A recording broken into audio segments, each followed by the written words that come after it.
Hello, and thanks for joining us. It's good to be with you again. Welcome back to Unanswered. This is the final episode in our series on the Dyatlov Pass incident. Over the last two deep dives, we've really tried to immerse ourselves in the mystery of 1959. We've walked through the timeline, the discovery of that tent. The absolutely baffling state of the bodies, and of course, the storm of theories that came after. I mean, everything from Soviet weapons testing and infrasound. All the way to the more, fringe ideas about aliens or yetis. And honestly, it's one of those stories that almost feels more comfortable living in that realm of the impossible. It does. It feels like a mystery that was designed to stay a mystery. But today, we're going to do something a little different. Yeah, today we step out of that pure speculation. We're going to look at how time, and more specifically, how technology has changed how we see this tragedy. The goal here is to see if we can bridge that gap between a 60-year-old puzzle and, well, modern science. And I think we need to be clear right from the start. Absolutely. We are not claiming to have solved it. The name of the show is Unanswered for a reason. Right. But there has been a huge shift in how this case is approached. For decades, it was just rumors. And now it's about capability. That is the perfect word for it. Capability. Usually, with a cold case from the 50s, you expect the answer to be in some dusty old file. A forgotten document, a deathbed confession, something like that. But with Dyatlov Pass, the key didn't come from the past. It actually came from the future, in a way. It really did.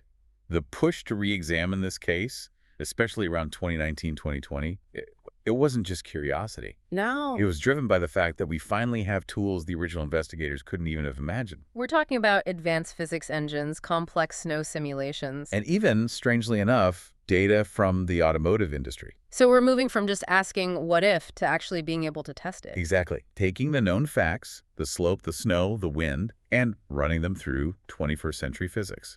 To see if modern science could finally solve a puzzle that baffled the Soviet Union. And really, it all begins with the most controversial piece of the original story. The weather and the terrain. Right. So if you remember from our last discussions, the avalanche theory was out there from the start, but it was almost universally hated. Hated is the right word. People dismissed it immediately because it just didn't fit what the rescuers saw. When you hear avalanche, you picture, a disaster movie. The whole side of the mountain coming down, a huge white wave burying everything under tons of snow. And that's not what they found. The tent was visible, sticking out of the snow. It wasn't swept down the mountain. Some of the poles were even still standing, so everyone just said, well, obviously not an avalanche. It seemed like an open and shut case against that theory. But this is where the new research completely changes the game. In the early 2020s, a team of scientists, we're talking geotechnical engineers, people who study snow for a living, they applied modern science to that specific location. And what they realized is that we've all been picturing the wrong kind of avalanche. They focused on something very specific. It's called a delayed slab avalanche. Delayed and slab. Those two words change everything. They do. This isn't loose, powdery snow. Think of a solid, cohesive block of snow. A slab. Like a heavy mattress sliding off a tilted bed frame. That is a fantastic analogy. It slides as one solid piece. And this is where it gets so tragic. The researchers found that the hikers themselves, they unknowingly set the stage for it. When they pitched their tent, they did what any experienced hiker would do. They cut into the snow to make a flat platform. A windbreak. Yeah. Exactly. But on that specific slope with that snowpack, that cut weakened the snow just above them. It removed its support. But it didn't collapse right away. No, and that's the delayed part. That's why it was so mysterious. Yeah. They set up camp, ate, went to sleep. All while those katabatic winds were blowing more snow over the ridge. Piling it right on top of that weakened slab, hour after hour, adding weight, adding stress. Until sometime in the middle of the night, the friction just gave out. And the whole thing failed. Okay, so this is where the technology part gets really surprising. To prove this, they needed to model how snow fractures. And for that, they looked to Hollywood. It sounds unbelievable, doesn't it? One of the lead researchers was inspired by the animation tech used in the Disney movie Frozen. You're kidding me. A Disney movie helped solve a Soviet mystery. It sounds like a joke, but it makes perfect sense. To make that movie, they had to create incredibly realistic snow physics. How it breaks, how it moves. So they adapted that kind of high-fidelity code. Yes, to simulate the exact conditions on Dyatlov Pass. And the model showed that a pretty small slab, maybe only 15 feet long, could break free. So it wouldn't be big enough to bury the whole campsite. Exactly. It didn't sweep the tent down the mountain. It just slid. It slid. A block of snow, hard as concrete, slamming into the side of the tent while they were sleeping. That resolves the single biggest logical problem people have had for 60 years. Right. A huge avalanche means the tent is gone. But a small slab avalanche that fits the evidence. It changes the entire narrative. It wasn't some mysterious force. It was a rare but perfectly natural event. It's terrifying in a completely different way. It's the sheer unpredictability of nature. Which leads us right to the second and probably the darkest piece of this puzzle. The injuries. This has always been the fuel for the wildest theories. I mean, we're talking about crushed ribs, a fractured skull. But with almost no external signs of trauma. No major bruises, no cuts. It didn't look like a fall, and it didn't look like an attack. Which is where you get theories about explosions or secret weapons. Right.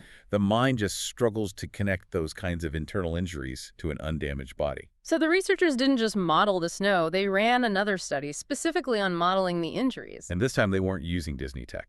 No, they used simulations similar to what the car industry uses for crash testing. So they basically put digital crash test dummies inside the tent simulation. Pretty much. They wanted to see what happens when compacted snow puts pressure on a human body, specifically the chest and head. And the results. They showed that the force from that heavy slab of snow could absolutely cause the severe internal injuries the hikers had. Even without the external bruising. Yes, and that is the key. If you're lying on a hard surface, like the floor of the tent on top of their skis, and this heavy mass presses down, it's not a strike. It's a crush. It's a slow, immense pressure. Exactly. And the models showed that kind of pressure can crack ribs and fracture skulls without necessarily breaking the skin. It matches the autopsy reports almost perfectly. That is a profound realization. It is. From a modern forensic view, what once seemed unexplainable is now. Well, it's understood very differently. Experts also point out that you have to consider the hypothermia. Freezing temperatures make bones more brittle. So you have the initial crush injury inside the tent, followed by the struggle down the slope in the freezing cold. It creates this perfect storm for those specific strange injuries. It reduces the need for those extraordinary explanations. It does. You don't need a paranormal force if the simple physics of snow and pressure can do it. It grounds the tragedy in a grim reality. It's still tragic, but it's understandable. It moves from magic to mechanics. And all of this new science, it wasn't just happening in academic circles, it actually prompted official action. Right. In 2019, the Russian authorities officially reopened the case. Which is a huge deal. For a government to reopen a 60-year-old case that tells you they wanted to finally address the ambiguity, to shut down the conspiracy theories. And they had a very narrow focus this time around. Very narrow. They made it clear they were only looking at natural causes. No secret experiments, no yetis, just avalanches, storms, things like that. And in 2020, they released their findings. They did. The official conclusion was that a snow-related event, specifically a slab avalanche, was the most likely explanation. Most likely. That is very careful wording. It is. But their narrative aligns with the new science. The slab hits the tent, it traps and injures some of them, and it forces them to cut their way out in a panic. And in their terror, thinking a much bigger avalanche could follow, they just fled. No time for boots, no time for jackets. They just ran for the tree line. It explains the lack of gear, the direction they went, and the injuries. But There's always a but with Dyatlov Pass. the official report gave a cause, but it didn't fill in every blank from that night, did it? Not at all. And that's where we are now. Despite all this incredible modern research, there are parts of the story that just remain unanswered. And this is where science hits a wall. You can model snow. You can simulate bone fractures. But you can't model the human mind during a moment of sheer terror. We still don't know the exact sequence of events after they fled, why they separated, why some tried to get back to the tent while others stayed by the fire. And the most severely injured were found the furthest away. Why? And there are small inconsistencies science can't reconstruct. Some hikers were wearing clothes that belonged to others. Was that scavenging to survive, or just confusion in the dark? The simulation tells us the slab hit them. It can't tell us what they said to each other. We have to draw a line between plausibility and certainty. The slab avalanche is a very plausible explanation. It's the best one we have. But it's not the same as complete certainty. And that's what's so hard to accept. We want a recording, we want a final diary entry, but the mountain doesn't keep those kinds of records. So we're left with a picture That is so much clearer than it was in 1959, but it's still a picture with missing pieces. It all comes back to the human element. The science can give us the how, the physics, the pressure, the cold, but the why, the human decisions they made in those last hours, that will likely always be out of reach. So as we close this deep dive, that's where we stand. This brings us to the end of our investigation, and this concludes the Dyatlov Pass series on Unanswered. We can say that modern science has shed a powerful light on the mechanism of injury and on the snow conditions. We now know the mountain itself was capable of this tragedy. But not every question has been answered. And maybe that's why this case endures.